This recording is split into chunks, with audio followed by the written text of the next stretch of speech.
Olá, estamos aqui novamente para mais um bate-papo no canal Márcia Heloísa, Conte Sua História. Nós estamos aqui relatando já há 4 meses históricos de vida, percursos profissionais e temos trazido pessoas especialmente da área de educação, mas também estamos agora ampliando, trazendo outras pessoas. Já contamos história, né, como a da Cici, já de pessoas que não estão mais entre nós nesta frequência. E a ideia é essa, é a gente mostrar que toda a vida vale a pena, toda a vida tem uma bela história, e é isso que a gente hoje vai continuar. Hoje o nosso convidado é o Gerson Maurício Tinoco, e o Gerson, ele atua na área de representação comercial, marketing, logística, supervisão e gerenciamento de vendas nas divisões farmacêutica, perfumaria e consumo. Ele também é palestrante, dando treinamento motivacional e para equipes de vendas de drogarias. Ele tem MBA na área de gestão e também graduação nessa área, né? No MBA a gestão é em gestão farmacêutica e na graduação é gestão em marketing. Ele tem muito a partilhar com a gente e eu vou convidá-lo agora para que ele possa se apresentar e a gente conhecer a história dele.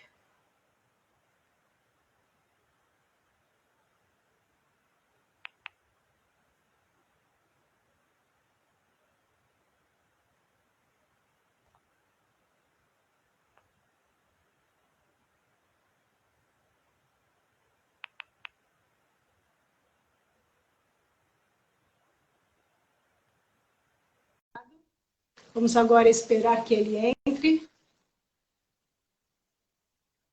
Ele entrou.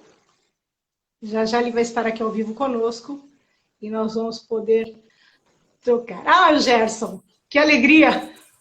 Oi. Muito obrigada de dar sua tarde de sábado para a gente. Deixa eu ajustar as coisas aqui. Obrigado você. Aqui tá. É um improviso. Tranquilo. Hoje é um dia especial porque é uma pessoa numa área que eu não conheço, então para mim vai ser ótimo porque eu vou poder aprender bastante com o Gerson e vou descortinar também outros aspectos de uma área que atende a nós todos os dias e que a gente não valoriza porque não tem consciência. É tão fácil chegar numa drogaria, chegar num supermercado, pegar aquilo que a gente quer, a nossa pasta de dente, o nosso shampoo, o nosso remédio na farmácia, e a gente esquece que aquilo teve um longo caminho para chegar ali, né? E essa Isso. é a tarefa que o Gerson desenvolveu durante a sua vida, né? Então, Gerson, antes de tudo, contar para as pessoas que você é meu primo em primeiro grau. Então, eu estou assim, super feliz de poder mostrar a vida de uma pessoa importante e querida na família e que agora vai ser querida por muito mais pessoas, além daquelas que você já trabalha, né? Obrigado. Então, Gerson, quem é você, Gerson? Bem, a história do Gerson, ela dá um livro aí de umas 500 páginas. Nós viemos aí de uma família de origem, de certa forma, humilde. Nós iniciamos um processo de batalhar desde cedo. Na família, nós iniciamos nossas atividades profissionais na faixa dos nossos 14 anos. Então, eu diria que tudo com muita luta. E todas as conquistas, elas foram muito bem, eu diria que com um grau assim de conquista realmente, aquilo que é com vibração, né? Então, nós conseguimos várias vitórias ao longo do tempo. A primeira experiência profissional que me foi ofertada, eu acabei saindo de um curso do Senai na época, um curso técnico, e apareceu uma oportunidade para ser desenhista colpista. O que seria o desenhista colpista? O desenhista colpista, ele recebia o croquis do engenheiro ou do arquiteto e ele começava a fazer, a partir daí, as plantas dos empreendimentos na parte da construção civil. E essa foi a primeira experiência que eu tive com 13, 14 anos de idade. Eu não conhecia essa experiência. Então, essa daí foi uma das coisas que apareceu na vida e foi a primeira delas. Então, eu não tinha experiência como desenhista colpista, eu tinha alguma experiência como desenhista mecânico, não era na área de arquitetura, nem engenharia civil, e acabei participando do processo, acabei entrando. Após esse aí eu fui convidado para fazer um curso de desenho mecânico mais aprofundado, e aí entrei numa empresa de filtros de água. E eu fui ser desenhista, mas aí já desenhista mecânico, né? Com projetos, desenvolvimento de equipamentos e tudo mais para a parte dessa indústria. É uma indústria pequena. Tudo isso com os cursos que você fez no Senai? Isso mesmo. E aí, essa indústria era uma indústria pequena, mas era uma indústria já com exportação e tudo mais. O nome da indústria era Filtros Ulfer. E foi a minha primeira oportunidade de ser gestor, porque com 14, 15 anos eu já era chefe de produção. Então, olha aí, era um negócio assim que era um desafio. Precoce. Precoce. Você administrar uma equipe de pessoas mais velhas que você. E foi o primeiro desafio de gestão. Só que como era menor de idade, essa empresa foi vendida, foi para São Paulo, e na época, né, a dona Maria, a senhora minha mãe, e o senhor Maurício, o senhor meu pai, não permitiram que eu fosse morar em São Paulo com 15 anos de idade. E aí eu fui obrigado a sair da empresa. Mas era uma empresa que eu amava, eu tinha assim fissura por ela, porque eu aprendi muita coisa na indústria de plástico através dela.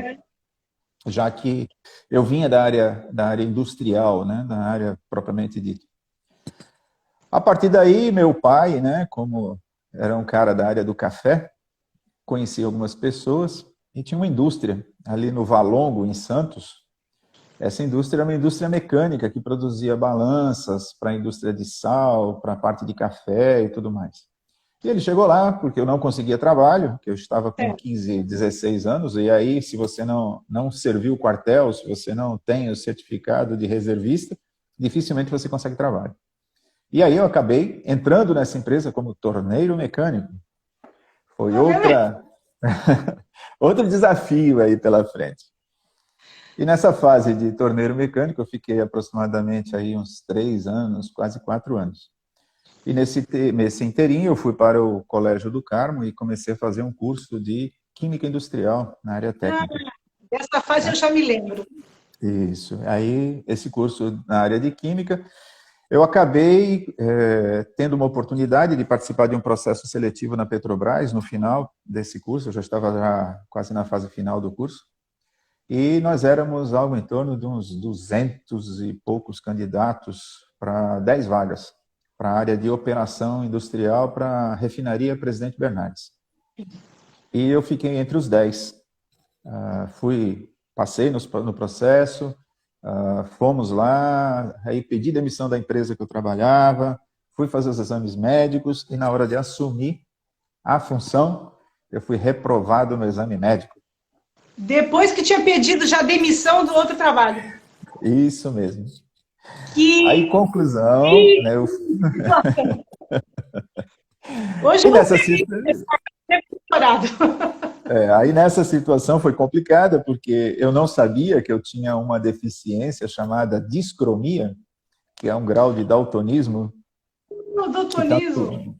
Que tanto eu como o Marco, meu irmão, nós temos essa deficiência. Então, tem alguns tons de cores que nós não identificamos. Ou confundimos, dependendo da intensidade de luz onde a gente esteja. E eu fui reprovado no exame da Petrobras por causa disso. Foi aí que começou a minha sina para a indústria farmacêutica. Porque eu estava desempregado e apareceu um vizinho, o Bira, que morava do lado de casa. Ele falou assim: Gerson, você está desempregado? Eu falei: estou. Ele falou assim: tem uma vaga num laboratório. É um laboratório, não é os que melhor paga, mas você pode, pelo fato de não ter experiência, você pode ingressar no ramo. E é um ramo que paga-se relativamente bem. E eu fui lá no processo de seleção. Nesse processo de seleção, nós ficamos 15 dias em imersão em São Paulo, num hotel horrível, que era lá no centro de São Paulo. Era uma pressão assim, absurda, era uma tensão que ninguém aguentava. E, no final, eu fui um dos escolhidos e eu ingressei na carreira de propagandista, vendedor, na parte de medicamentos. Isso foi por volta do ano de 1977, então, para ser exato. E daí para cá, as coisas vêm acontecendo. fiquei na indústria farmacêutica um bom tempo. Fiquei em Santos, depois fui transferido para São Paulo. Trabalhei em empresas de grande porte, que é o caso da Glaxo, que hoje é GSK. Trabalhei no Sarsa, que hoje pertence ao grupo Sanofi. E o trabalho do propagandista, quase as pessoas não sabem como é que ocorre, como é que ele é desenvolvido. Então, nós recebemos um treinamento muito, muito grande em cima de farmacologia, em cima de biologia, né, também. E isso tudo é exigido para que nós tenhamos um nível de conhecimento adequado para entrar numa condição de discussão com o médico, caso tenha alguma necessidade para isso. Estudos clínicos e tudo isso, o propagandista sempre é muito preparado para isso. Eu diria que é uma das melhores escolas que você pode ter, porque ela te ensina postura, ela te ensina abordagem, ela te ensina como você deve contra-argumentar em determinadas situações. Enfim, ela te traz uma bagagem para qualquer outro segmento. É muito mais que uma pós-graduação, é muito mais, porque você aprofunda. Justamente. Então, você é obrigado a conhecer tudo sobre as doenças, tudo sobre o produto, tudo sobre concorrente, e é assim que a coisa começa. E essa divulgação é muito difícil, porque normalmente os médicos eles já têm um perfil de prescrição pré-determinado. Ele já, quando ele sai da faculdade, geralmente ele vai prescrever aquilo que o professor dele orientou, aquilo que foi a bagagem inicial dele. E para você mudar esse hábito de prescrição dele é algo trabalhoso. Não é fácil de se conseguir fazer. Mas... você que está lá representando aquele laboratório é que vai, de uma certa forma, mostrar para ele o estado da arte. O que é que está sendo produzindo hoje em medicamentos que ele mesmo talvez não esteja atualizado. Isso mesmo. Então, existem alguns casos, inclusive, que médicos, principalmente a nível de interior, que eles não têm acesso à informação com muita rapidez, que hoje já o tem em função da internet, mas na época não tinha. A fonte de conhecimento eram os trabalhos clínicos que nós trazíamos até ele. Sim. E aí vem toda uma relação de proximidade, uma relação interpessoal que você vai desenvolvendo ao longo do tempo. E a outra coisa, porque você começa a ampliar o teu universo. Você não fica limitado somente a um determinado medicamento. Então, nós trabalhávamos com a linha hospitalar, nós trabalhávamos com anestésico, nós trabalhávamos com creme vaginal, antibiótico, enfim. Você tinha que conhecer de tudo. Então, não podia dar vacilo. A primeira coisa que você não pode ter é insegurança. Sim. Na hora de você conversar, você tem que ter total segurança do que você está falando. Porque, caso contrário, você não convence o médico a ser um prescritor do teu produto. E isso me trouxe uma bagagem muito grande. Foram aí quase 30 anos na parte de propaganda médica. E aí, daí, eu trilhei outros caminhos que foram para a área comercial, que não somente no segmento farma, aí eu fui para o segmento de telecomunicações, produto químico, informática, enfim. Aí a minha vida deu uma guinada para todos os campos. Mas nos últimos anos eu estava até há 2 meses atrás no Laboratório União Química, sendo gestor da equipe de campo, de PDV, e atuei da Bahia até Rio Grande do Norte. Então, todos esses estados eu trabalhei ao longo desses últimos 11 anos. Muita responsabilidade, né? Porque você tem uma equipe que ela varia muito. Por exemplo, na Bahia eu tinha uma equipe com 16 representantes. Eu já assumi vagas de outros gerentes acumulando cargo, fiquei com 32 representantes. Então, é difícil. Não é fácil para você gerir todas essas pessoas, porque cada um tem um jeito, cada um tem uma forma de ser, e você tem que tirar o melhor de todos eles. E a gente vem aprendendo isso ao longo do tempo, porque a gestão de pessoas, ela vem mudando ao longo do tempo.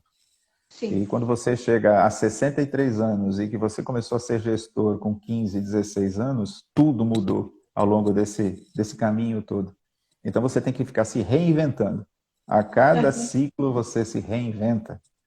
E é assim que tem funcionado ao longo desse tempo todo. Quer dizer, você para você estar se atualizando, são cursos que as empresas faziam para você, que te ofereciam, ou você mesmo é que tinha que buscar esse aperfeiçoamento? Como que o seu Bem, aperfeiçoamento era feito? o que que acontece? A indústria, ela te dá uma boa base, ela te dá ferramentas para desenvolvimento, ela te dá treinamento para gestão também, para liderança, mas só que você também tem que buscar conhecimentos fora. Tanto que a minha primeira formação, que não foi concluída, era química industrial, na parte de licenciatura. Foi onde eu conheci a Solange, que foi na faculdade, no primeiro casamento. Aí eu iniciei a economia no Nordeste, quando eu fui transferido para o Nordeste. Também não concluí, por questões de trabalho.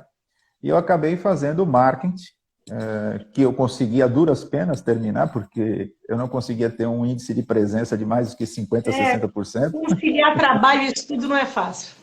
E principalmente que eu viajo muito, né? Minha trabalho é trabalho viajando.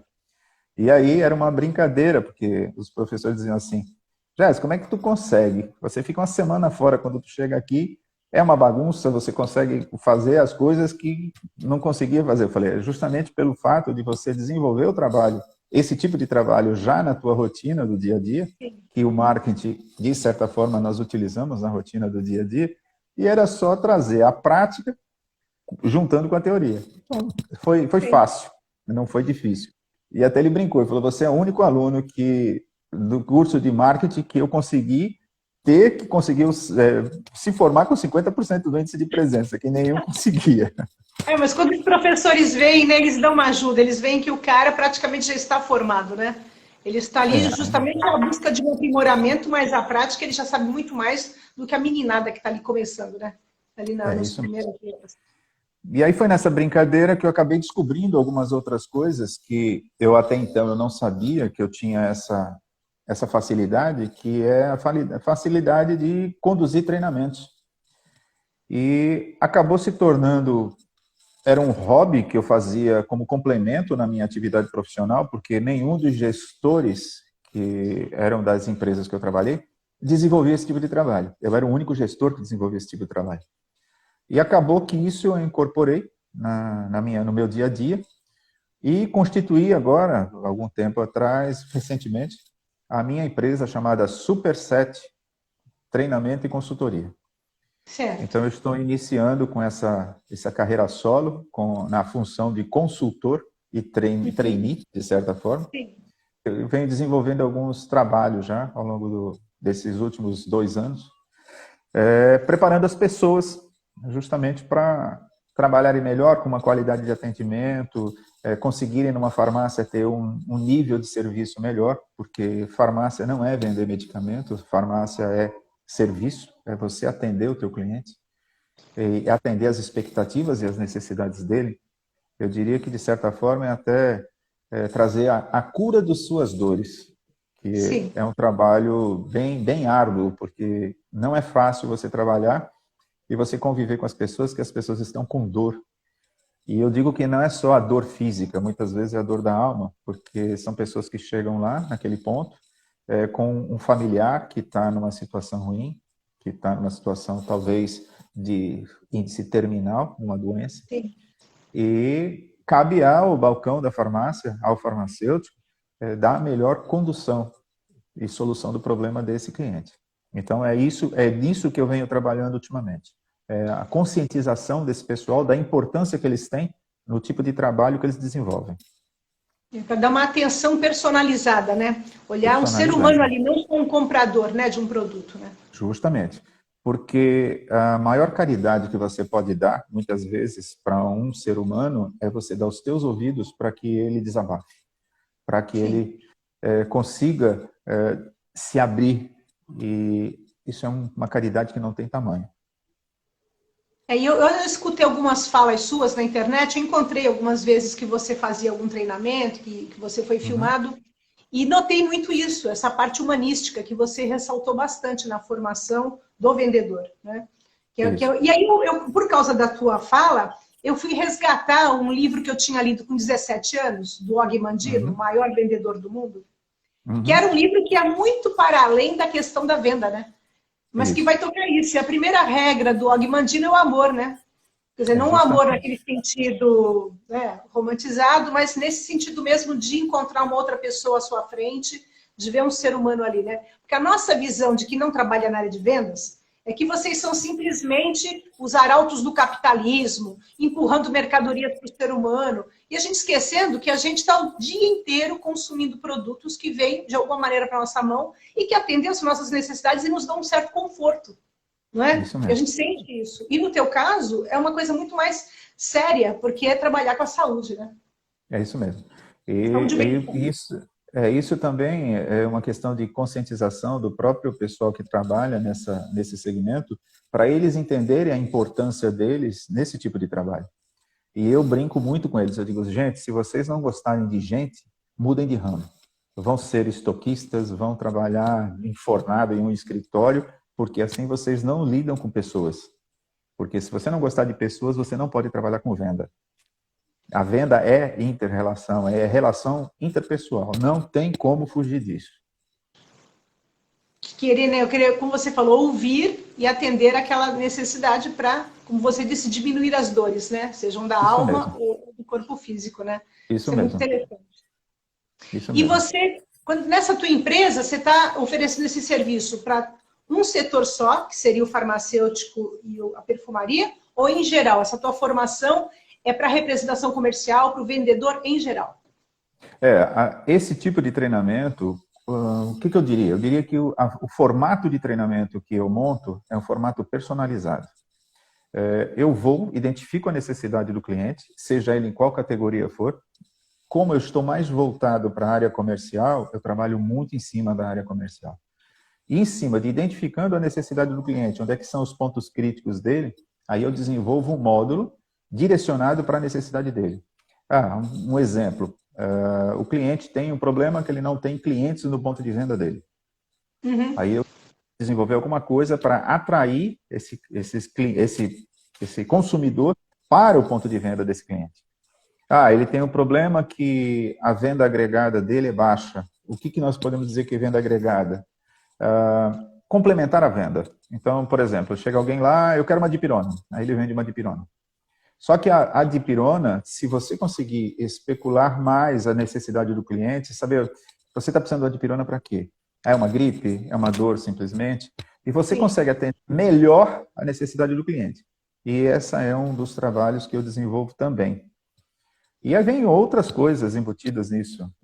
Você tem, por exemplo, a estratégia de mídia digital. Como é que eu posso fazer com que esse cliente seja visto pelos seus outros clientes, o cliente interno e o cliente externo? Ah, E a coisa é muito mais ampla. são E aquelas ferramentas de marketing que eu vi no seu currículo. As questões de isso, ferramenta de marketing, como você falava no close-up, essas várias ferramentas que é para isso. depois você expor o produto. Isso mesmo, porque quando você utiliza os indicadores de mercado, você sabe, por exemplo, a tendência de mercado, onde aquele cliente está localizado. Uhum. Em função do CEP dele, que nós chamamos de BRIC, em cima do BRIC dele, você consegue dizer assim, olha, aqui tem uma tendência para se vender isso, isso, isso. Certo. E você não está explorando esse mercado, você está deixando de vender. E é assim que funciona a consultoria, em cima de dados estatísticos, e você começa a explorar mais e fazer com que esse cliente se encontre no mercado. Então, E o aí trabalho é você. muito... Oi. Não, pode falar. Então, esse Não. trabalho é um trabalho muito personalizado, eu diria assim. Cada caso é um caso. Você não existe um módulo só que você possa utilizar em todos. Não. Cada um é uma necessidade diferente. E com essa consultoria você está orientando o cara para poder organizar o negócio dele. E com o Isso. pessoal dele de trabalho, também, também inclui uma formação ou um aperfeiçoamento para esse pessoal que já trabalha? Sim. É incluído nesse processo justamente um treinamento nesse tipo de público, nesse tipo de necessidade. Por quê? Tudo é um contexto, você junta tudo. Você junta tudo para você poder ter o melhor resultado. Então, não adianta muitas vezes você só chegar para o dono do estabelecimento e dizer assim, olha, o caminho é esse. Ele tem responsabilidade, eu diria que o dono do empreendimento ele tem responsabilidade de 30%. Certo. 70% está na equipe de trabalho dele. que se não comprar a ideia, o negócio não anda. Então, a coisa tem que ser muito bem programada, direcionada, para que o resultado final seja positivo. Não, e isso é verdade, porque eu lembro de várias vezes de entrar em negócios que as pessoas te tratam tão mal, ou te olham de cima a baixo, né? Eu já cheguei a entrar em loja e a moça me olhar de cima a baixo e falar, é muito cara a mercadoria. Eu falei, mas eu ainda nem perguntei o preço, eu perguntei se tem o meu número. E acontece esse tipo de coisa, né? Da pessoa te pré-julgar e não te dar o atendimento adequado, né? Isso acontece muito. Isso é comum acontecer. Aconteceu uma situação essa semana. Um cliente chegou no ponto de venda e falou assim, tem esse produto? Aí quem estava atendendo falou assim, não tem. E parou por aí. Aí o próprio cliente falou, mas me diz uma coisa, vocês têm mais lojas, nas outras lojas não tem? Aí o rapaz falou assim, tem, mas você vai ter que ir lá na outra loja buscar. Então, ele não estava preocupado em solucionar a necessidade do cliente. Então, isso é o tipo de atendimento que não pode existir. Em hipótese alguma pode existir. E as coisas estão mudando. Se você olhar hoje, quando você vier ao Brasil, você veja o nível de atendimento do Boticário. A loja do Boticário hoje, ela tem um padrão de excelência diferenciado. E se você entrar em uma loja ou em outra loja, ela mantém o mesmo nível de padrão de atendimento. Sim. Então, é aí que é o resultado final, é daí, o resultado positivo está aí. E você vê o cliente como a tua necessidade de venda é o teu cliente. Você não pode simplesmente deixar o teu cliente sem as necessidades dele serem atendidas. Quando eu vim para cá, a minha expectativa é que o pessoal fosse muito mais bem formado, desse um atendimento muito mais personalizado, respeitoso. E é engano. É como aí, é a mesma coisa. Tem desde as pessoas super gentis e atenciosas, né? Eu lembro quando o Ângelo foi comprar uma bicicleta elétrica, que o rapaz ele foi em vários locais. Muita gente não dava a mínima atenção e ele comprou justamente onde o rapaz foi super atencioso, não deixou ele comprar mais cara porque aquela não atendia. Ele primeiro quis saber quais as necessidades dele, para que ele ia usar. Ele fez ele comprar uma mais barata. Com isso, o Ângelo agora, sempre que tem que procurar algum equipamento adicional ali para a bicicleta, ele vai nessa loja. Porque ele se recorda que esse vendedor, né, ele fidelizou o cliente pela atitude dele, né? Isso é bem... E cria um vínculo. Você começa a criar um vínculo com aquele vendedor. E aí, a propaganda de boca em boca, ela é crescente. E eu diria que ela é exponencial. Ela cresce, assim, de uma forma que você não consegue mensurar.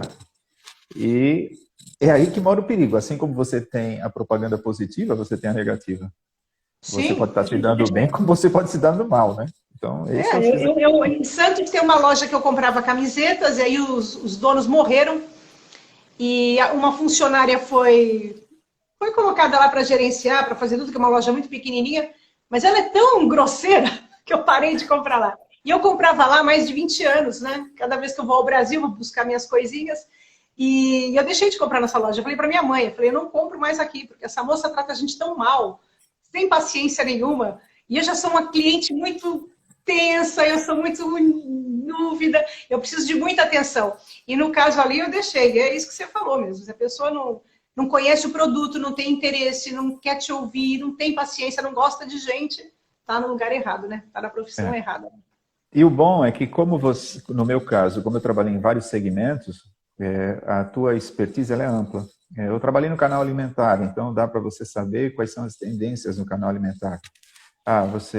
Trabalhei no canal farma, é outra tendência. Então, você consegue ter uma amplitude maior, no caso de observação, de ver onde é que estão os problemas.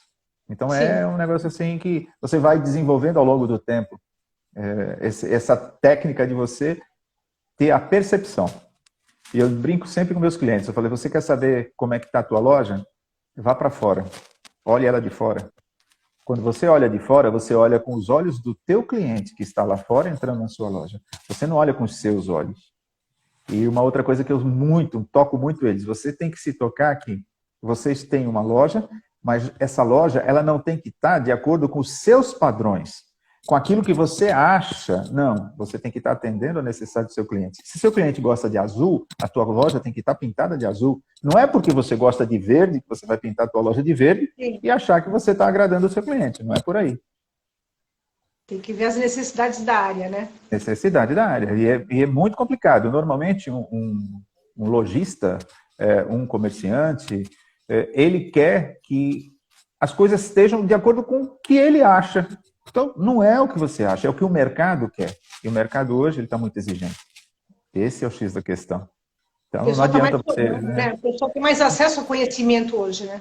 A tudo. Então, fica muito difícil você ficar no teu achômetro. Né? Você não faz uma pesquisa de mercado, você não faz nada. Aí você acha que vai dar certo isso, aí a chance de dar certo é 50%, assim como a de dar errado é 50%. Então, nem sempre você dá o tiro certo.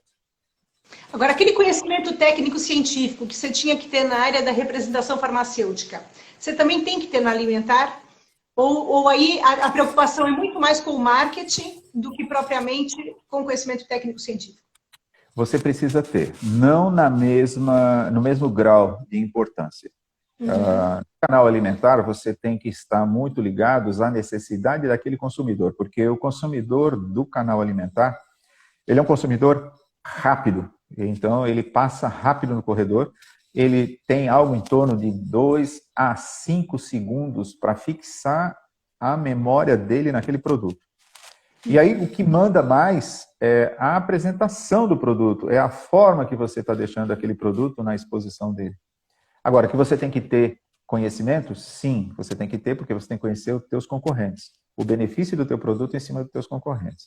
E aí vem um trabalho que você faz junto com promotoras, com demonstradoras, com degustadoras, que aí é aquele trabalho que as meninas dão apoio dentro do supermercado. Então, esse é um outro tipo de trabalho que se faz no canal alimentar. Mas como eu trabalhava muito na área de HB, que é a parte de perfumaria, você tem que estar muito atento aos sinais que o consumidor lhe dá. Por exemplo, ao tipo de embalagem, como é que a embalagem está, como é que ela está disposta. Se você tem, por exemplo, um condicionador junto com um shampoo, a probabilidade do cliente levar os dois é maior. Então, são algumas estratégias que você usa para poder vender mais. E isso é o tempo todo ligado e muda. E os conceitos mudam, a cada dia muda o conceito. Então, ninguém falava assim, eu vou colocar cerveja num corredor onde tem fralda. Ninguém falava disso. Hoje o pessoal utiliza isso. Por quê? O pai vai comprar a fralda para o filho, passa e fala, opa, tem cerveja aqui. Ele já agarra a cerveja e leva embora. É isso que são as mudanças de comportamento do consumidor. Isso muda muito. Hoje aconteceu isso. Nós fomos ao supermercado e no balcão de pão estava um estande de Nutella. E aí uma foto mostrando, passando a Nutella no pão. Eu ainda falei para o Ângela, hoje eu vou falar com o Gerson, hoje que eu estou vendo aqui, já de exemplo na minha frente. Pão com Nutella, para o pessoal comprar mais Nutella e comprar mais pão, né? Justamente. Então, são essas estratégias que se utilizam muito no mercado. O mercado alimentar, ele é mutante, muito mais que o farma. O farma é mais tradicional. Agora, o alimentar, ele muda o tempo todo. As identificações dentro da loja, elas mudam o tempo todo. As estratégias de demonstração do produto mudam o tempo todo. O ponto de divulgação do produto, eu vou colocar um ponto extra. Por que eu vou colocar o ponto extra? Como é que eu vou chamar a atenção desse cliente nesse ponto extra? Então, tem umas coisas assim que às vezes tem umas coisas de tirada, de achômetro. Você diz assim, eu fiz, por exemplo, uma estratégia que deu certo. Eu coloquei uma propaganda de um sabonete íntimo na entrada do banheiro feminino. Ninguém tinha colocado isso, mas eu achei a oportunidade. Assim como eu coloquei preservativo na hora que no banheiro masculino, em cima de onde tinha o local para o cliente urinar. No mitório. Então, quando ele chegava no mitório, ele dava de cara com o preservativo, a marca do preservativo. Então, de certa forma, o subconsciente dele ficava ligado naquela marca. Então, são estratégias que você, às vezes, utiliza que funciona na ponta. Que isso dá resultado para o consumidor final. E o que vale é isso. Tem o aspecto da venda, né? Que no caso de vocês é a função principal do trabalho de vocês. Mas também tem um aspecto muito educativo, não? Porque as pessoas que não estão acostumadas a usar produtos ou não percebem que ele é importante para a sua vida, né, saudável, e acabam consumindo aquele produto ou que teriam vergonha de comprar, ou que ficam assim um pouco, que não conhecem, aí falam, eu vou ter que demonstrar minha ignorância. E eu acho que também tem esse aspecto educativo, né, de você consumir algo que é para o seu conforto, para a sua saúde, para o seu bem-estar, né? Tem. E isso está evoluindo muito, muito. E os conceitos, o consumidor tem evoluído muito. Essa nova geração, ela não tem esses preconceitos loucos que tinha no nosso tempo.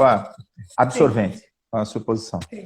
A mulher ia comprar um absorvente, chegava na farmácia e falava assim, ficava procurando uma outra atendente que fosse feminina para atendê-la. Hoje não existe mais isso. Então hoje a coisa está muito mais evoluída. Ninguém mais está com essas neuras que existiam antes. Está mudando muito. Está mudando muito. É muito bacana isso. Agora, Gerson, quando você fala na formação dessas pessoas, você está falando do aspecto do atendimento. O que mais que quando você monta um curso para a formação do pessoal de vendas, né? O que você coloca para eles de importante, além dessa questão do atendimento? Eu coloco muito as coisas relativas à responsabilidade social, a responsabilidade com o outro. Eu trabalho muito o emocional desse povo. Venho desenvolvendo um trabalho valorização do que você tem de bom. Porque o que está acontecendo hoje é uma desvalorização dos seus valores. Seus valores, os valores individuais do indivíduo. Então, o camarada, ele se acha o pior do mundo. E aí você começa a trabalhar na cabeça dele dizendo assim, cara, cada um é bom em alguma coisa. Não tem aquele que é bom por excelência em tudo e não tem aquele que não tem habilidade em nada. Alguma coisa você tem. E aí eu começo a trabalhar muito esse lado desse pessoal, dizer assim, olha, procure dentro de você aquilo que você tem de bom, aquilo que você é bom, porque você não vai conseguir atender todas as expectativas do outro. Você vai ter que realmente explorar aquilo que você é bom. Isso não vai ser bom só para ele como profissional, mas também como pessoa, né? Como pessoa. E eu tenho trabalhado muito esse lado, das pessoas terem esse start na cabeça deles para se valorizarem mais. E uma das coisas que eu falo muito, não adianta você não estar bem. Você primeiro precisa se amar. Aí o porquê de você se amar? Você tem que se amar para que você chegue no trabalho de bem com a vida, para que você possa dar o melhor para o outro. Se você não estiver bem, você vai transmitir uma energia negativa, você vai contaminar o teu ambiente de forma negativa e você não vai conseguir os resultados esperados. Então, tudo isso faz parte do treinamento que eu tenho desenvolvido. Eu não trabalho só com a parte técnica da venda, eu trabalho também com parte do emocional. E eu brinco muito, eu digo assim, o que você quer ser? Onde é que você quer chegar? Qual é o teu sonho? Porque nós somos movidos a sonho. Sim. E se você não tiver um sonho, você está morto. Simplesmente isso, a tua vida acabou. Pode enterrar, porque o ser humano é movido a sonho. E aí, quando você é movido a sonho, você tem a disposição de querer lutar, de você querer brigar, de querer aprender, de querer crescer. Quando você não tem sonho, você vive um dia atrás do outro, apenas para viver. Né? Vive acomodado, né? Sem perspectiva. Justamente, você vive por viver, entendeu? Então, vegeta. Você está vegetando, literalmente é isso. E uma das coisas que eu bato muito em cima da equipe é isso. Falo, gente, vocês precisam ter o brilho nos olhos. Vocês precisam gostar do que vocês fazem. Se vocês não gostarem do que vocês fazem, esqueça. Muda, vá fazer outra coisa. Até teve uma situação, já há algum tempo atrás, de uma moça que eu cheguei para fazer um treinamento, eu cheguei para ela e falei assim, qual é o teu sonho? Aí ela chegou, não tenho sonho. Mas o que você está fazendo o quê aqui? Não, tô aqui para o meu sustento. Eu falei, quer dizer então que você só está trabalhando pelo teu sustento? É. Aí eu perguntei para ela, você tem filhos? Tenho. E o que você quer para os teus filhos? Aí o brilho dos olhos dela veio. Eu falei, tá vendo?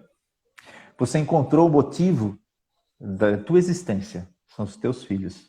Então, o teu sonho está dentro de você, em cima dos teus filhos. E aí, ela reagiu.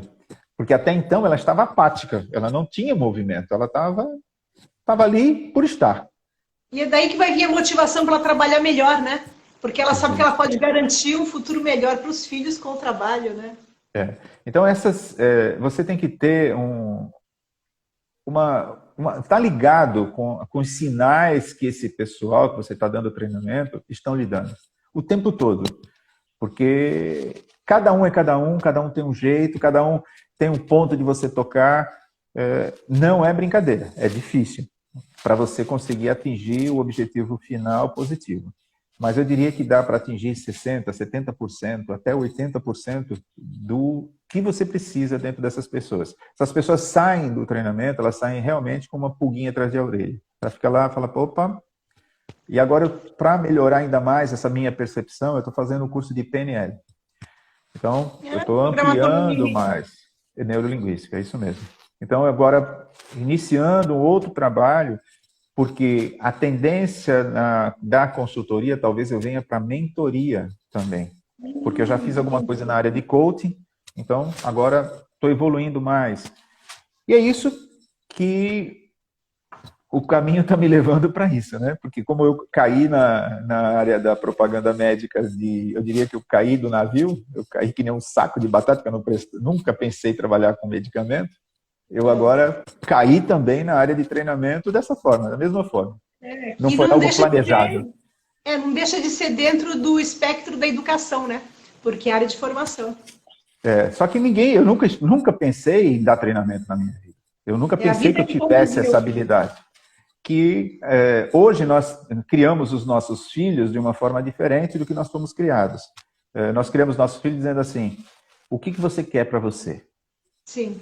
Qual caminho? O que lhe agrada na vida? O que é aquilo que lhe dá prazer? Aquilo que te vibra? E é assim que você vai conduzir a tua vida profissional. Quando nós éramos jovens, era o seguinte, você precisa sobreviver.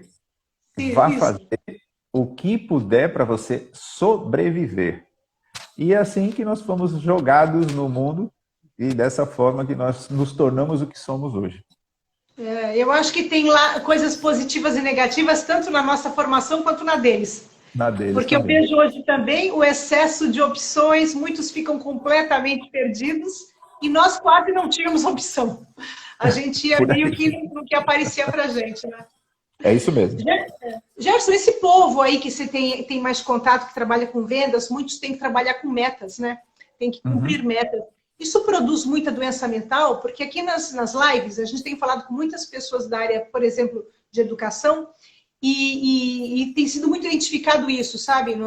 Nos vários níveis da educação, muito problema mental. Seja síndrome de burnout, seja depressão, síndrome do pânico. Isso tem ocorrido muito pelas pressões. E no caso da tua área, como é que fica essa questão da doença mental? Ela tem aparecido também? Tem. O mais comum que tem acontecido é o seguinte, você vem desenvolvendo um trabalho, você vem com um nível social acima da média e, de repente, você perdeu o teu trabalho. Certo. Essas pessoas que viviam num outro padrão, essas pessoas têm desenvolvido doenças complicadas. A depressão é uma delas. No ambiente de vendas, de uma forma geral, a doença mais comum é o estresse. E o estresse com as consequências dele.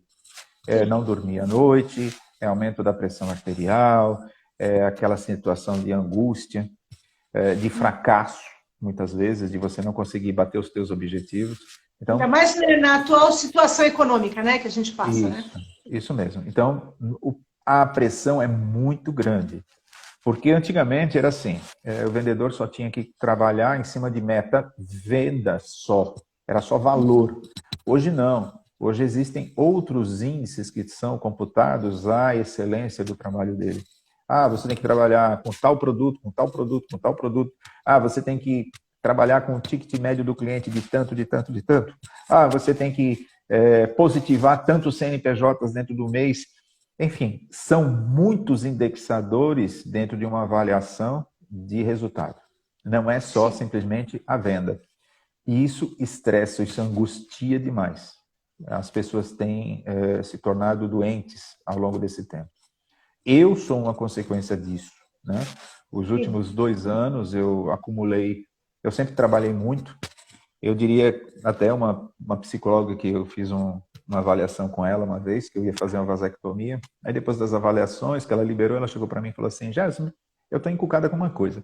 Eu vi que você é muito direcionado, você é direto, você é reto, não é papo curto, o negócio é assim. Aí eu te pergunto, o que te dá prazer na vida?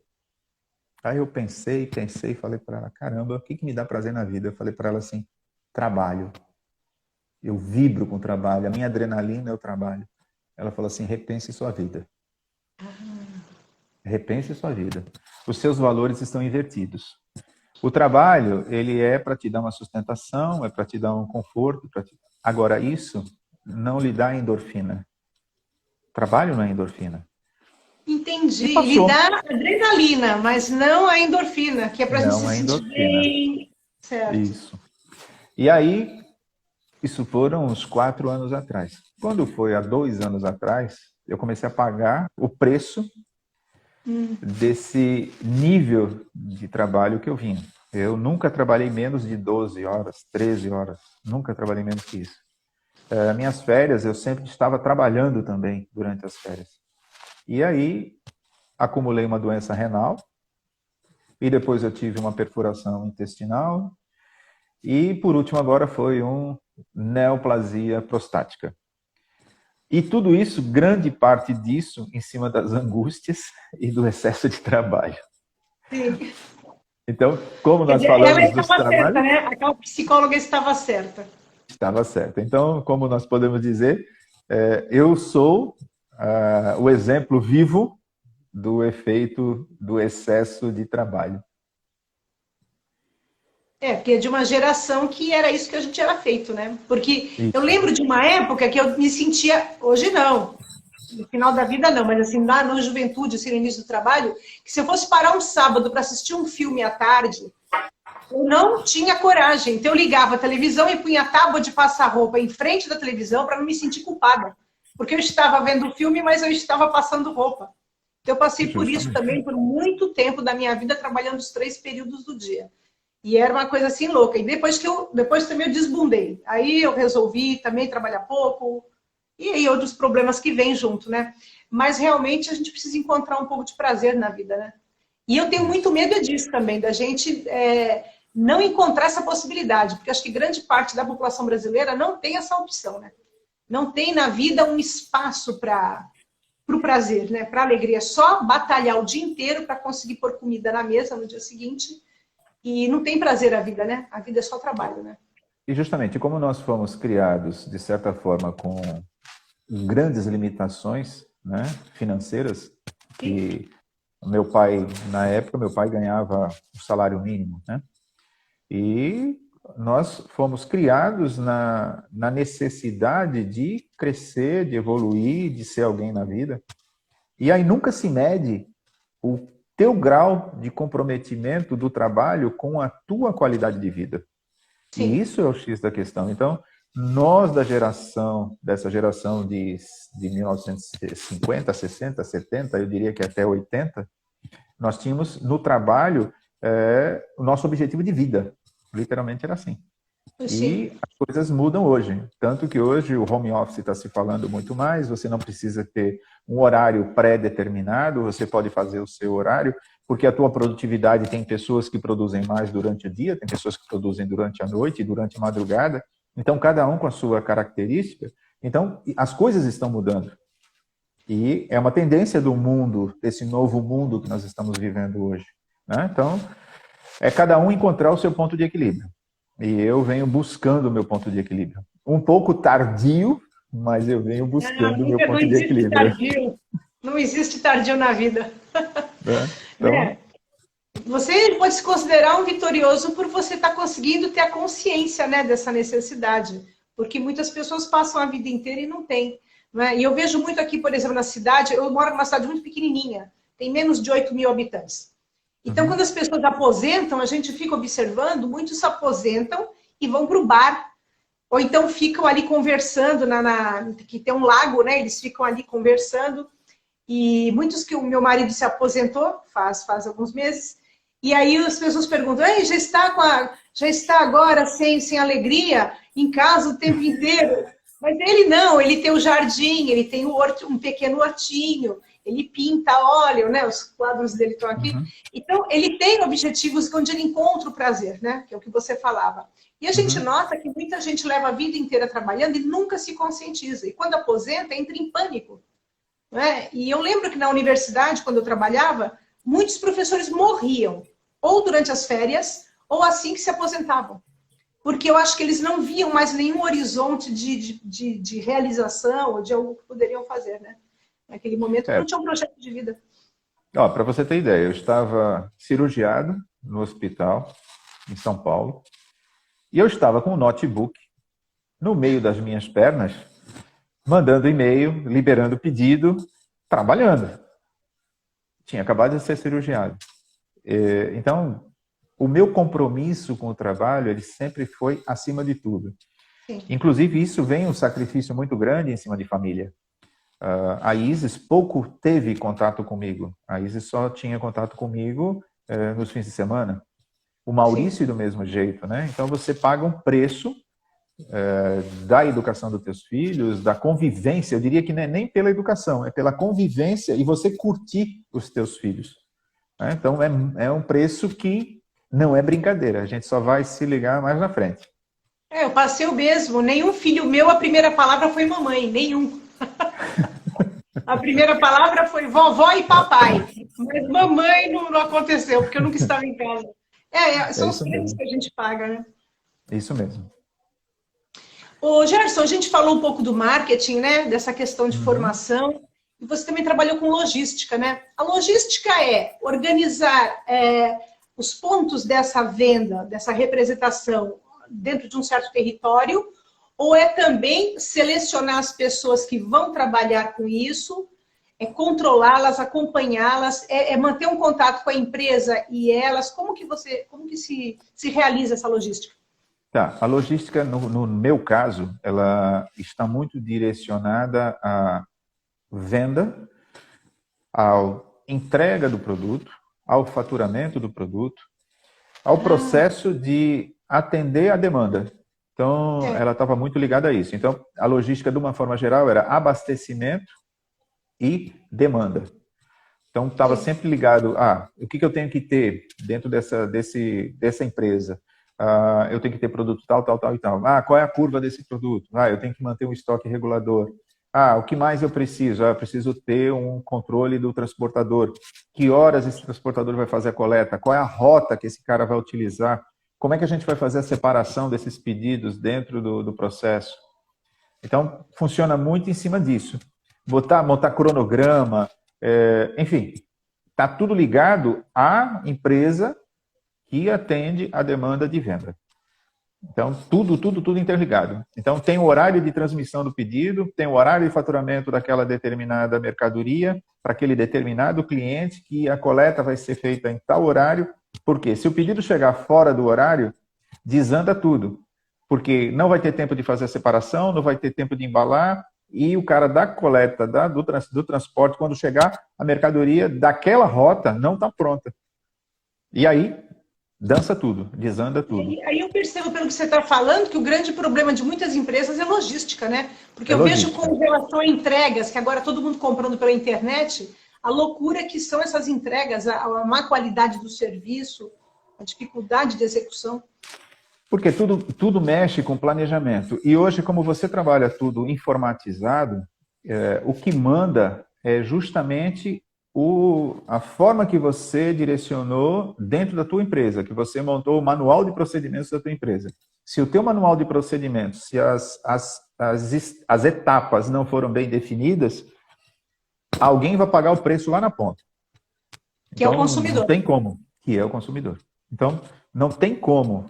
Aí vem outras coisas. Aí, depois que saiu de lá, chegou na transportadora, a transportadora coletou, aí ela vai entregar no cliente final. Quando ela chega no cliente final, esse trajeto até o cliente final tem outras intempéries no meio do caminho.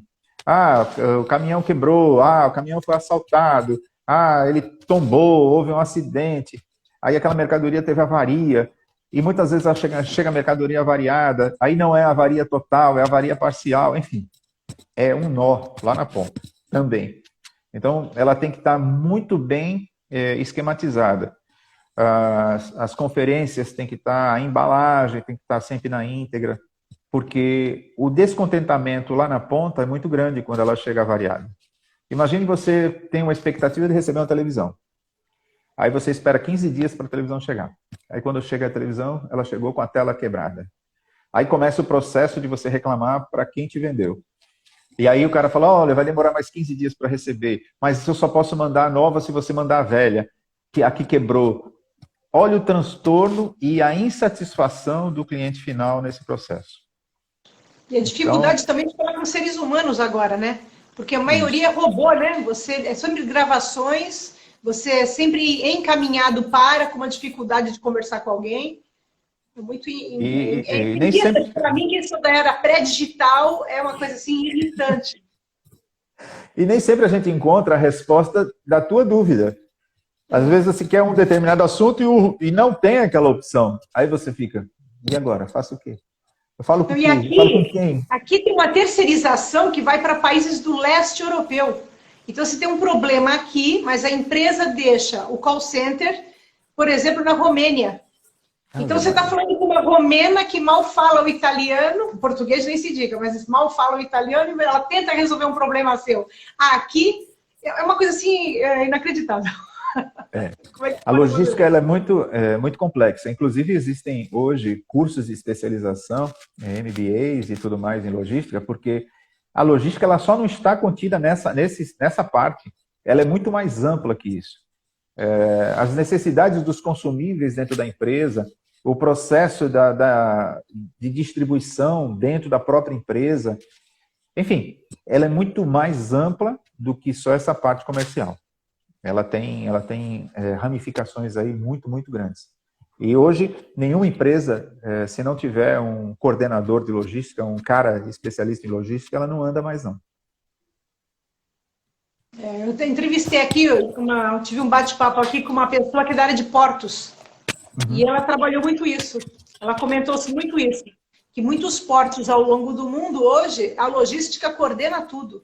Tem pouquíssimo ser humano, porque o planejamento é tão bem encaixado, que ela falou, eu cheguei num porto, se eu não me engano, era na Bélgica, e não sei se era Antuérpia, e ela comentou que não tinha navios no porto. Ela falou, mas esse porto está desativado? Ela falou, não, é porque rapidamente ele chega, descarrega, carrega e vai embora. Não fica aqui parado. Então ela falou assim, que é isso? E eles estavam explicando para ela que era questão justamente da logística que facilitava, né? Hoje, a indústria, de uma forma geral, ela está com uma técnica chamada just-time, né? Que ela tem o produto dela que está na linha de produção, ela está produzindo e, ao mesmo tempo, ela está recebendo os outros componentes que é para finalização desse mesmo produto. Então, a coisa tem que estar andando num cronômetro assim, que se quebrar um negócio, desanda a linha de produção todinha, porque ninguém quer mais trabalhar com estoque. Então, eu não quero trabalhar com estoque de produtos que eu vou precisar daqui a 60 dias, 90 dias. Por que eu vou estar com o meu capital empatado num produto que eu só vou precisar daqui a 60, 90 dias?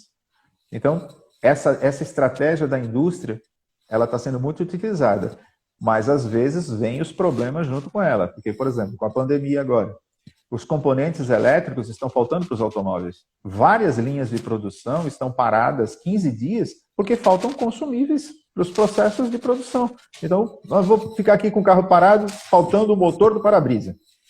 E aí? Nós vimos isso na produção das vacinas, né? Na produção das vacinas, que elas não podiam andar porque faltavam os insumos, né? Faltavam os insumos. Então, é muito comum estar acontecendo isso. E esse just time, ele não está just time, ele não está funcionando. Então, o trabalho... Em poucos lugares, né? Poucos lugares que estão vanguarda, né? Isso mesmo. Quando você falava do seu trabalho de supervisão e gerenciamento de equipes de vendas, né? Você ali trabalhava junto da empresa ou você trabalhava com CNPJ? E você era responsável pela contratação desses funcionários ou não? A empresa já contratava, você só gerenciava e supervisionava? Como era isso? O processo todo era feito através de mim. Eu fazia o processo de seleção, avaliação, análise e contratação. Aí a empresa, depois, ele era encaminhada a documentação direto para a empresa. No processo de representante comercial, não se utiliza o sistema do RH da empresa. Quem é que define é o gestor. Então, o gestor define quem é o profissional que ele vai querer trabalhando com ele. Não entra o RH. O RH lá entra para os funcionários seletistas. Os seletistas funcionam com o RH dentro da empresa, mas no nosso caso não. No nosso caso, como eles eram PJ, representantes autônomos comerciais, não precisava. Era diretamente conosco. Eu fazia a pré-seleção, direcionava, treinava e colocava a equipe no campo. E essa pejotização, você acha que ela colabora para o trabalho do indivíduo? Quais são os benefícios e as coisas, os bônus e os ônus? Tá. Trabalhar com PJ, com representante autônomo, para a indústria é um negócio muito bom. Por quê? Ela não tem os custos que seriam funcionários CLT. Ela não paga PIS, COFINS, ela não paga encargos, ela não paga fundo de garantia, ela não paga férias, não paga 13º, nada disso. Então, para a empresa, é interessante. Para o representante, ele é um empresário. Ele é um empresário. Então, quando ele enxerga que ele é um empresário e que a empresa dele está sendo contratada por uma outra empresa que ele tem determinadas obrigações e deveres de evoluir o resultado, ótimo. Mas quando ele é PJ e acha que ele tem direitos de CLT, que é o complicado. E isso acontece com muita frequência. Porque acontece com muita frequência. Então, por exemplo, o cara é PJ, ele tem uma comissão muito boa. Então, ele tem que fazer alguma coisa a nível de investimento para melhorar o resultado dele. Ou ele tem que utilizar um material de marketing para melhorar o resultado dele. Aí ele diz, não, isso é obrigação da indústria.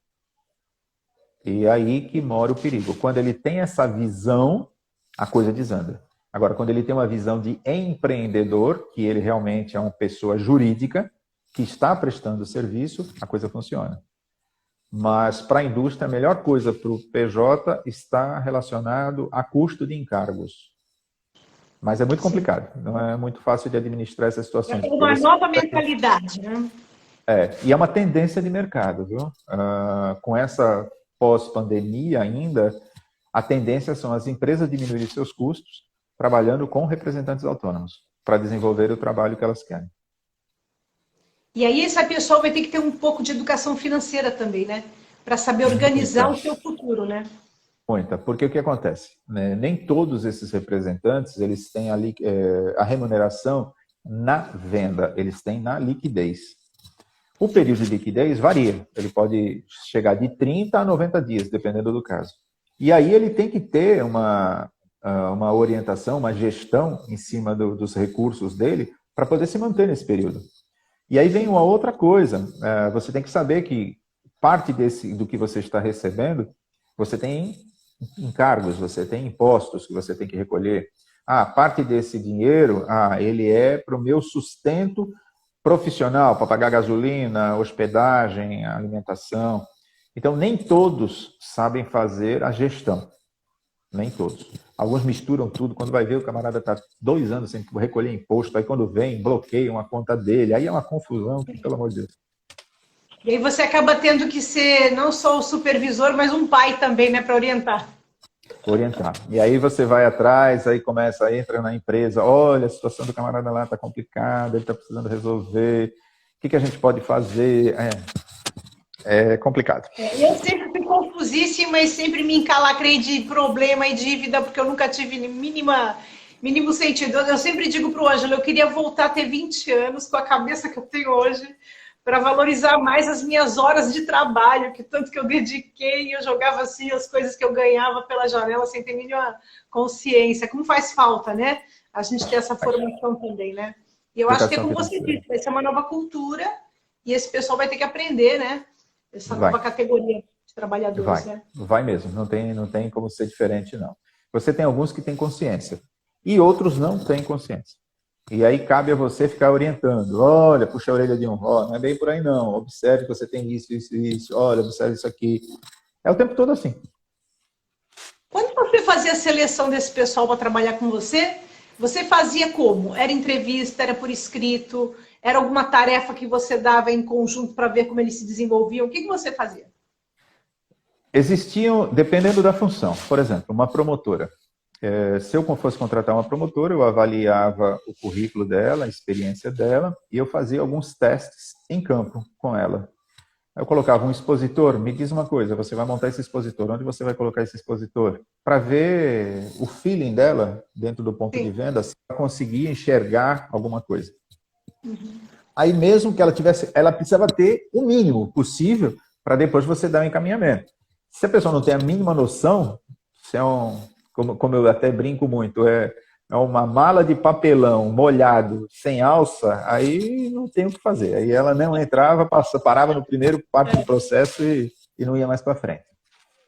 Representante, eu faço diferente. O representante é uma conversa, eu coloco eles numa situação de conflito, principalmente, para ver como eles se saem nessa situação. E depois eu começo a fazer testes por escrito, para que eles me respondam alguma coisa. E aí depois vem as relações interpessoais, como é que eles abordam, como é que não abordam, e assim vai. Então, em média, um processo de seleção de um representante comigo demora em torno de uma semana. Certo. Você vai fazer as interações, vai criar as situações para ver como ele funciona, né? Eu escutei uma vez na Prefeitura de Santos que para selecionar o pessoal da limpeza, eles faziam um trajeto, né, de uma parte de onde o entrevistado viria para chegar ao entrevistador. E ali eles colocavam uma poça de água com café no chão, e aí perto uma vassoura, um rodo, um pano de chão, e ali eles já estavam por uma câmera observando.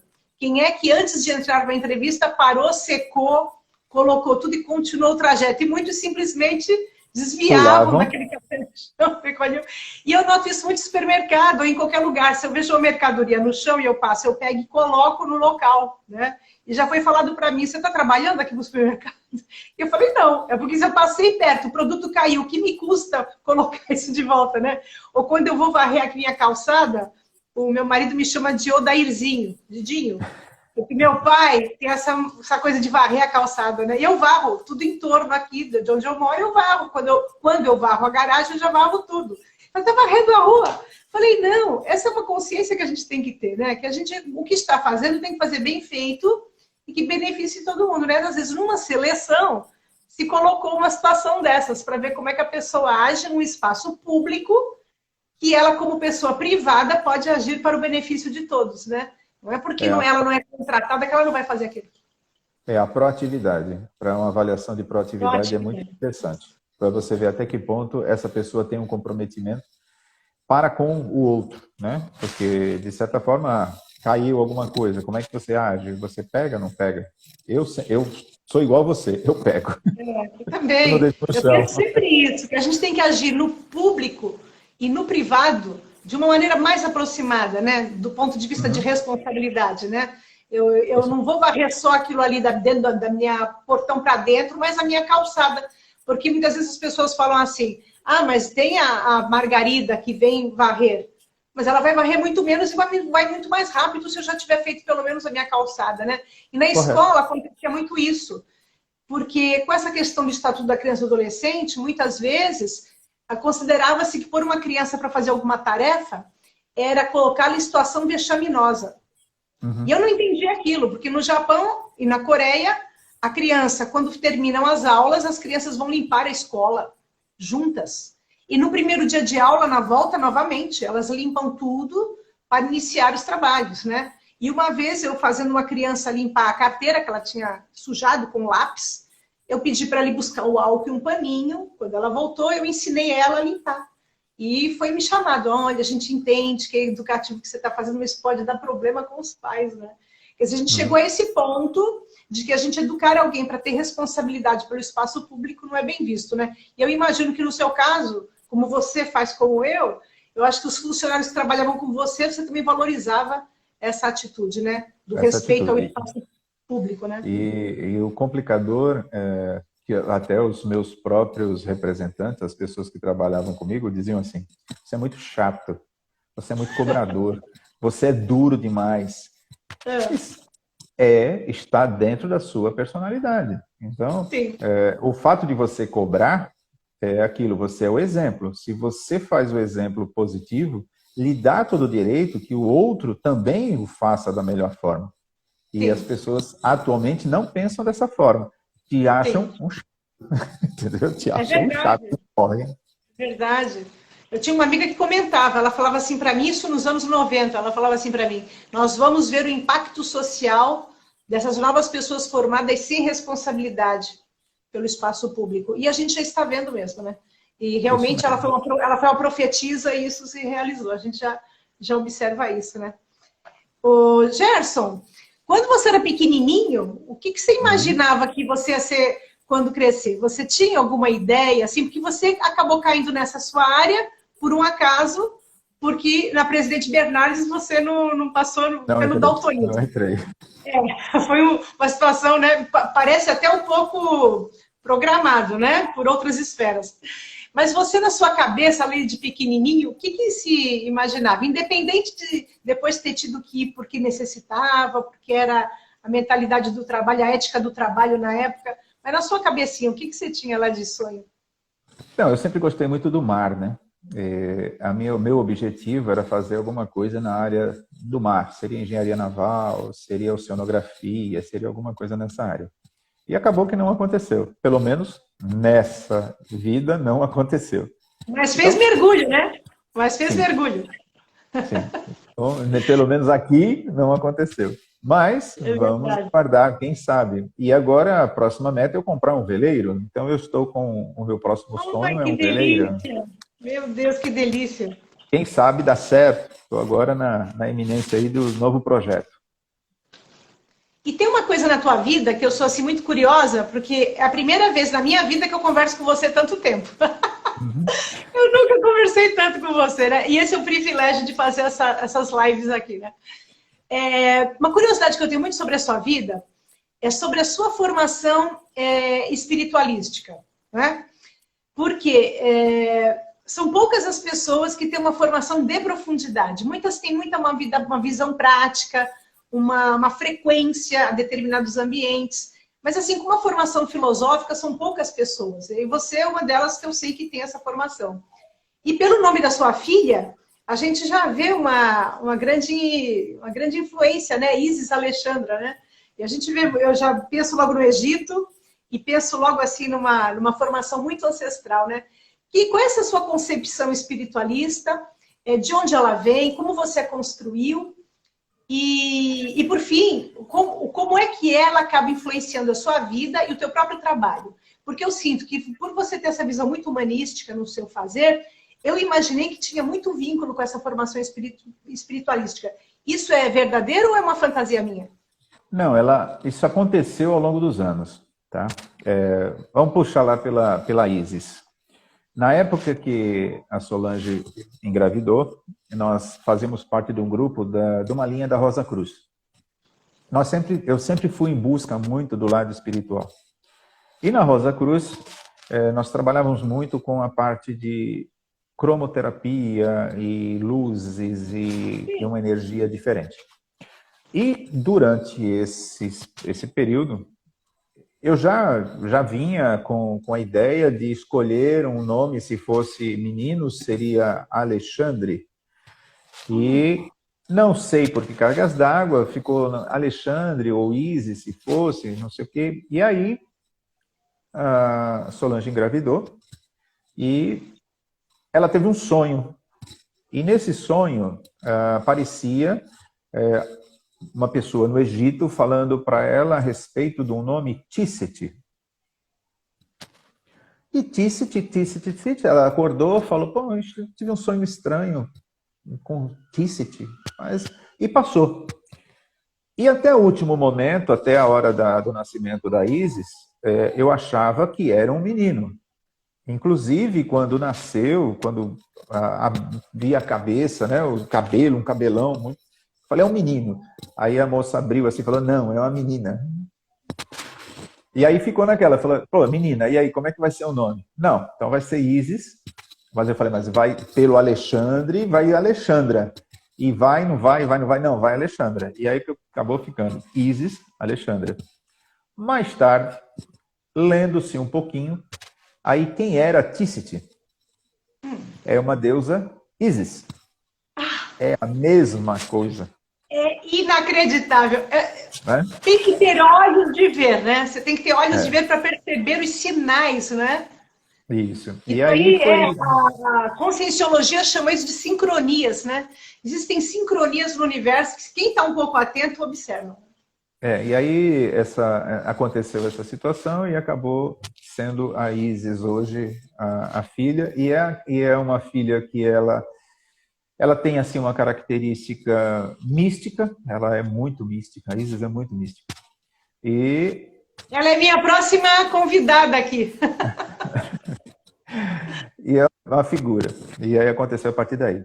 Mas como a nossa família sempre foi muito forte no lado da religiosidade Sim. e com rezas e com benzedeiras e tudo mais, que já vem da origem da avó, né, da dona Cici, e aí isso ficou incutido na gente.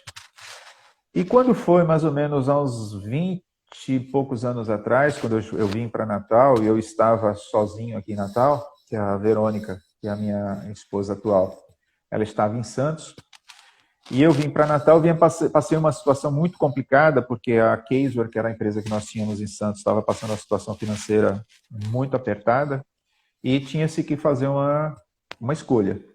E nessa escolha não dava para se manter eu e meu irmão, que era meu sócio, para pagar os custos. Né? Então, um tinha que sair fora.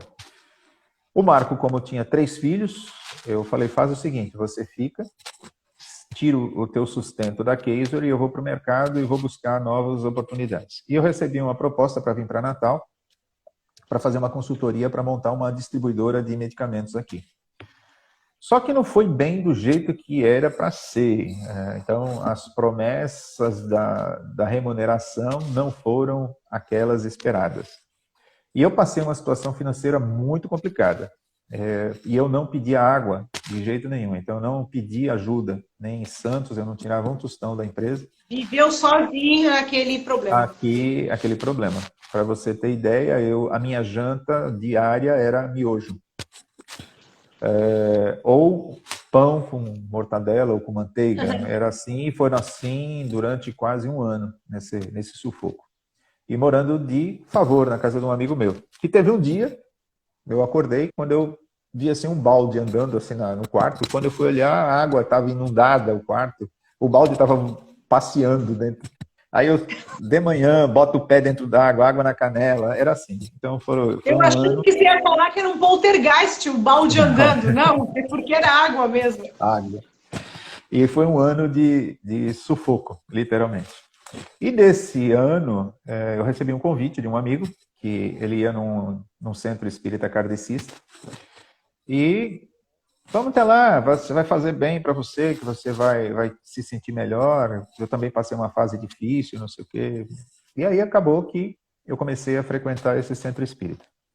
E esse centro espírita, eu conheci uma pessoa lá, de nome Herculano, e era um orientador muito fora de série, um cara assim muito centrado, um cara batalhador. Para você ter ideia, ele é motorista de táxi em Recife. Ele abriu esse centro em Natal. Ele vinha todo fim de semana de Recife para Natal.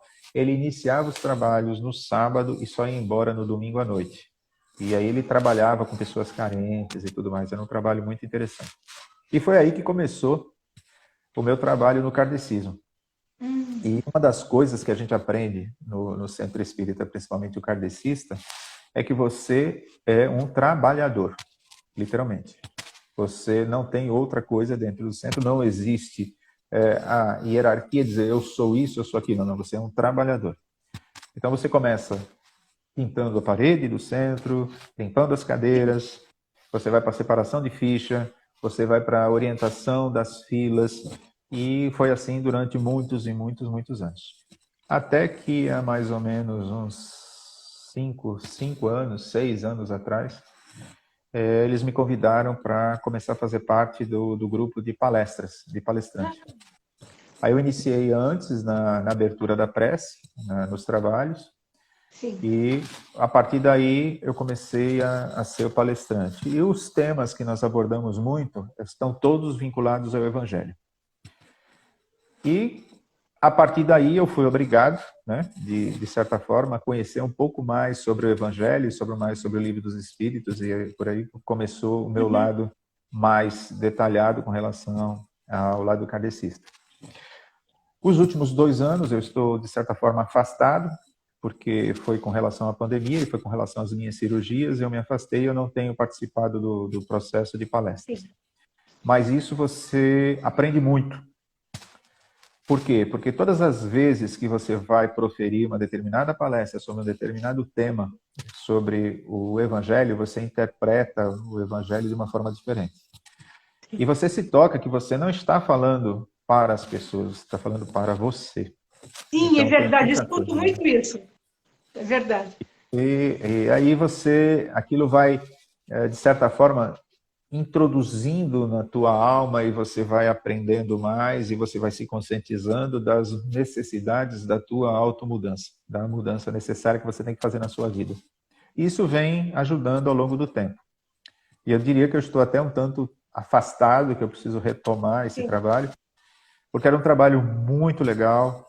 Nós visitávamos os asilos, nós visitávamos 2 asilos. E uma das coisas que a gente mais fazia era conversar com os idosos.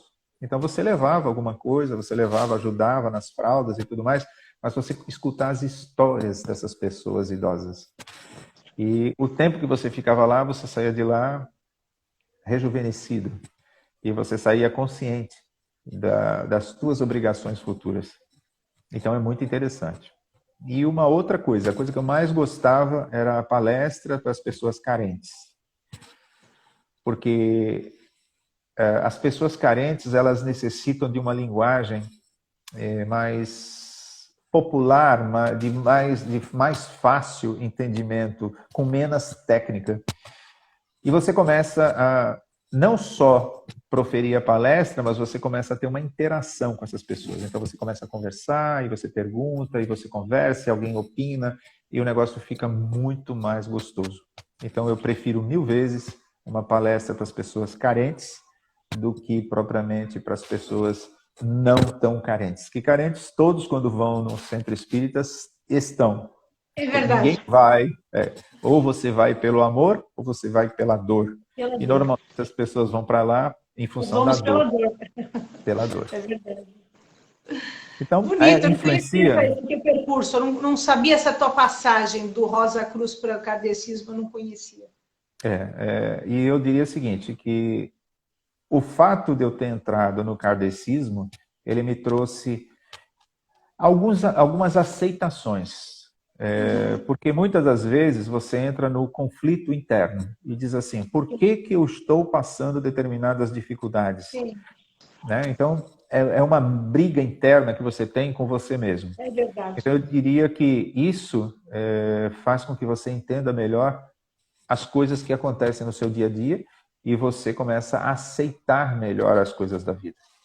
Como diz um ditado antigo, não tem bem que sempre dure, nem mal que nunca acabe. Isso é verdade. Né? Então, é por aí. É e aí isso influencia. Porque a nossa vida é isso, né? Quando eu conversei com você antes de ontem, né, para fazer o teste, eu ainda falei, como é que você está? E você falou, sobrevivendo. E é verdade, o que a gente faz é sobreviver, né? Porque ainda na live com a Camila, eu estava comentando isso, eu falei, a gente é uma consciência, né? Nós somos uma consciência muito mais ampla, que tem um recortezinho que veio aqui para essa frequência, que é essa personalidade que a gente constitui e apresenta, né? Mas nós somos muito mais que isso, né? Então, realmente, esse recortezinho da nossa consciência que está aqui, ele sobrevive, porque realmente é muito difícil, mediante aquilo que a gente é como muito mais amplo, ter que se restringir aqui para passar pelas lições que nos foram, né, colocadas como um teste mesmo, porque talvez, teoricamente, a gente já saiba tudo. E a gente está aqui justamente para pôr em prática. E como é difícil, né? Eu me sinto sempre uma criança birrenta, caída no chão, como a minha mãe disse que eu fazia, batendo as mãos no chão e gritando que nem uma louca, gritando que eu quero, eu quero, eu quero. E às vezes eu falo, meu Deus, 57 anos, eu não mudei nada. Eu continuo aquela criança birrenta, né? E às vezes eu penso, meu amparador deve falar, meu Deus, mais uma vida que ela Mas é por aí. E isso vem influenciando muito a minha forma de ser. Eu diria que hoje eu me tornei uma pessoa bem melhor em função de aceitar determinadas coisas, o que você vem passando. Então, o mais difícil é isso. É você ter consciência e aceitar. Diz que quando você aceita, dói menos. É só isso. Né? Então, é por aí. Tem um livro do doutor... Eu não li o livro. Eu assisti uma palestra pela internet do doutor Paulo César Frutuoso, aquele carioca, que é lá do... acho que é do Frei Luís, que ele era, não tenho bem certeza. Acho que é o lar de Frei Luís. E ele contava isso, que quando a equipe espiritual estava operando, né, fazendo a cirurgia espiritual numa senhora, eles ficavam, que eram médicos alemães, ingleses, eles ficavam wonderful, wonderful, wonderful. Ele pensava, meu Deus, eles estão fazendo ali uma cirurgia num câncer e que wonderful é esse? Porque não tem nada de belo na situação. E quando terminou, ele disse que perguntou lá para o espírito que dirigia a cirurgia, né? O que você tanto falava que era wonderful? E ele falou, a aceitação dela. Ela está aqui humildemente pedindo a nossa ajuda e aceitando a situação em que ela está. Ela não está revoltada. Ela está consciente de que ela tinha que passar por isso e está passando. Eu pensei, meu Deus, será que um dia eu vou ter essa grandeza em qualquer situação da vida que eu ainda não tive até hoje, né? E é isso que você falou, né? Eu acho que essa é a palavra mesmo, né? A aceitação, né? No final é o que a gente mais ganha do espiritualismo na nossa vida. É isso mesmo. Então, eu diria que é um aprimoramento constante, contínuo, ele não diminui esse aprimoramento. Não é fácil, porque é uma briga o tempo todo. Você tem os teus picos, você tem as suas quedas, não tem como. Você tem os altos e os baixos. Tem épocas que você está melhor, tem épocas que você está pior. Sim. Mas ter consciência que tudo passa. Tudo passa. A consciência é essa. A situação que eu venho sempre trazendo para dentro de mim é que tudo passa. Tudo passa. Tudo de bom passa e tudo de mal passa, né? Nada é para ser. É bem a lição do budismo, né? Tudo é sempre impermanente. Não existe permanência na vida. É isso mesmo. É isso mesmo. E para a tua profissão também, porque aí você está colocando no sentido geral, né? E eu imagino que se colabora com o seu autoaperfeiçoamento, com o seu autoconhecimento, também para a sua profissão isso acaba indo, né? Para a sua área de trabalho, né? Acaba, porque você começa a entender mais o outro lado, porque todos nós estamos dentro de um contexto, todos nós fazemos parte de um todo. Se tem alguém que, de certa forma, está lhe atrapalhando em alguma coisa, algum motivo tem para que ele faça parte disso. Então, no lado profissional, no lado do trabalho de desenvolvimento, principalmente das pessoas que estão ao teu redor, sejam eles subordinados a você, seus colaboradores ou não, é uma evolução constante, porque é uma briga constante. Você tem que estar brigando com o seu eu e tentando orientar o eu do outro. Porque o eu do outro você tem que aceitar, você tem que controlar, você tem que controlar o seu lado. Se tem alguma coisa que está te incomodando no outro, é porque aquilo é o espelho do que você é. Verdade, então, verdade. Esse é o X da questão. Isso é o pior de tudo, né? Eu acho que esse é o pior de tudo. Então, você acaba tendo que mudar a forma de tratar as coisas e ter uma autoanálise mais detalhada. E eu brinco muito nos treinamentos, eu coloco assim, façam o seguinte, façam uma linha, coloquem seus pontos positivos do lado esquerdo e pontos negativos do lado direito. Todos são unânimes em colocar os seus pontos positivos. E os seus pontos negativos, todos dizem, eu não lembro dos meus pontos negativos. Eis a questão, a autoanálise ela tem que ser constante. Então, aí eu brinco muito, eu falo, eu sei muito mais os meus pontos negativos do que os meus pontos positivos. Eu também. Ou então coloca assim no ponto negativo, perfeccionismo. Então é muito complicado. É aprimoramento o tempo todo, como diz, né? Evolução, evolução e evolução. E o PNL eu aprendi uma coisa que eles dizem assim: você é fruto do seu mapa mental. Tá? Então, aquilo que você idealiza para o teu mapa mental é o que realmente, aquilo que vai conduzir a tua vida. Então, por que você não muda teu mapa mental? Então, se você mudar o seu mapa mental, as coisas vão melhorar. Então, o negócio é por aí. Nossa, Gerson, eu estou super feliz. Nós estamos chegando agora no final da live. Eu acho que foi bem redondinho, né? A gente conseguiu trabalhar todos os pontos, né, que a gente colocou na proposta do folheto de divulgação. E eu quero te agradecer muito, porque eu sei que quem trabalha muito chega ao dia de hoje, quer descansar um pouquinho, né? E aí lá vem a prima chata pedindo uma live. Nada. E eu quero agradecer muito, porque eu tive essa oportunidade de conhecer melhor você, e a gente fez aqui um registro histórico, né? Quer dizer, fica um registro de mais uma pessoa interessante, né, para a gente conhecer, porque eu acho que isso é o bacana, a gente imaginar que tem 8 bilhões de pessoas interessantes no planeta, não é? Tem muita gente interessante que a gente não imagina, que cada história, como você disse no início, merece um livro, daria um livro de mais de 500 páginas, né? E com isso, a gente humaniza as pessoas, porque às vezes idealiza, seja parente, seja desconhecido, seja um colega de trabalho, a gente idealiza as pessoas. E quando ela vem e conta a sua história, você realiza ela, não idealiza, você põe na linha do real e começa a ver a pessoa nas suas vitórias, nas suas dificuldades, nos seus sonhos, naquilo que foi possível, né? E eu acho super bacana. E como a Isis colocou aí, você está muito jovem ainda, a Isis colocou aí numa das mensagens anteriores, ainda tem a vida inteira pela frente e nós, como espiritualistas, temos a vida eterna, né? Então a gente vai estar sempre evoluindo onde quer que a gente esteja. E você ainda está muito jovem. Hoje a gente pode viver muito mais de 100 anos. Então, bola para frente que tem muita coisa para fazer. Beleza, Márcia. Foi bom falar com você. Como você disse, nós estávamos bem distantes, né, nos últimos anos. Desde que eu saí, fui embora de Santos, pouco contato nós tivemos. Nós tivemos o contato durante a adolescência, a sua adolescência, que eu já era um pouco mais à frente, né? Sim. Mas foi muito, muito bom falar com você. Tá bom? Para mim também foi muito bom. E eu quero agradecer a todos que estão aqui presentes, né, conosco ainda.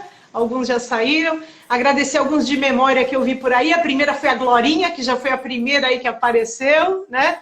Eu vi o Luiz Henrique, meu ex-cunhado também estava aí, minha prima Mônica Sampaio, a Isis, que esteve com nós, o Carlos Finóquio, que entrou agora há pouquinho, e vi outras pessoas que talvez sejam seus conhecidos, que também passaram por aqui, né? Agradecer a todo mundo, pedir que se inscrevam no canal Márcia Heloísa Conte Essa História, coloquem like neste vídeo que eu vou postar daqui a meia hora, que foi assim maravilhoso, merece um like, e compartilhem com os amigos de vocês. Porque a nossa ideia é justamente essa, né? É possibilitar que todo mundo conheça mais pessoas interessantes. Gerson, fica com Deus. Muito obrigada e uma boa tarde para você. Igual para você. Beijo. Um beijão. Tchau. Tchau. Tchau para todo mundo.